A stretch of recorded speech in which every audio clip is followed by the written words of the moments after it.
तो दरअसल ये सारा विवाद तब है जब मामला सरकार के पैसे का चुनावी घोषणाओं में इस्तेमाल को लेकर विवाद उठा था। देखिए, हम आपको बता रहे हैं कि इसमें कितना पोर्शन, कितना हिस्सा है इस तरह की घोषणाओं या इस तरह के ऐलान का। सोर्सेज की बात करें तो HSIS और RBI के सोर्सेज से ये पूरा डेटा हम आपको बता रहे हैं। आंध्र प्रदेश की बात करते हैं, एक राज्य, और उसमें खर्च का प्रतिशत आप देखिए 4.01, 4.01%।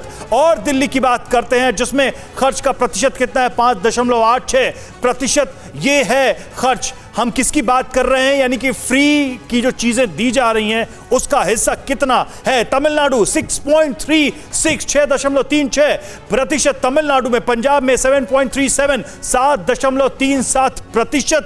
ये देखिए नंबर्स अलग अलग राज्यों में अलग अलग हैं। पश्चिम बंगाल अभी तक के राज्यों में सबसे ज्यादा 8.44, 8.44%। और तेलंगाना में देखिए सबसे ज्यादा प्रतिशत है इसका, 25.63%, 25% के आसपास है। तो ये आंकड़े बता रहे हैं, और अलग अलग राज्यों में ये जो पोर्शन, ये जो हिस्सा है, ये अलग अलग है। इसी को लेकर ये सारा विवाद है, इसी को लेकर ये सारा सवाल है। पीयूष हमारे साथ जुड़े हुए हैं, उनके पास चलेंगे। पीयूष, ये जो आंकड़े हम दिखा रहे थे इसमें साफ पता चलता है कि अलग अलग राज्यों में इसका हिस्सा अलग अलग है, कहीं बहुत ज्यादा है, कहीं बहुत लिमिटेड है। क्या यह भी एक समस्या या ये भी विषय कोर्ट के सामने है कि अगर ऐसी योजनाएं आती भी हैं तो वो कितने प्रतिशत या कितनी सीमा तक हो सकती है? क्या इस दलील को भी रखा गया है? जी बिल्कुल, याचिकाकर्ता की ओर से ये साफ तौर पर कोर्ट को एक रिपोर्ट दी गई है जिसमें सभी राज्यों की जो आर्थिक व्यवस्था है, आर्थिक हालात हैं, और उसमें कितना पोर्शन जो है वो योजनाओं को लेकर के है, चुनावी वादे जो किए गए थे उससे जो योजनाएं सामने आई उसको लेकर के है, और किस तरह से जो सार्वजनिक पैसा है वो खर्च किया जा रहा है उसको लेकर के एक रिपोर्ट याचिकाकर्ता की ओर से सुप्रीम कोर्ट में दी गई है। और आज सुप्रीम कोर्ट ने ये साफ तौर पर कहा है कि कल्याणकारी योजनाएं क्या हैं और फ्रीबीज क्या है, इसके बीच का अंतर हमें देखना होगा और ये परिभाषित करना होगा कि फ्रीबीज क्या है। और इसी स्थिति के लिए सुप्रीम कोर्ट ने आज जो इस मामले में नहीं, लेकिन पीयूष, अगर संवैधानिक पक्षकार, अगर कॉन्स्टिट्यूशनल स्टेटस देखें इंडिया में गवर्नेंस का, तो भारत को एक लोक कल्याणकारी राज्य के रूप में ही संविधान में बताया गया है।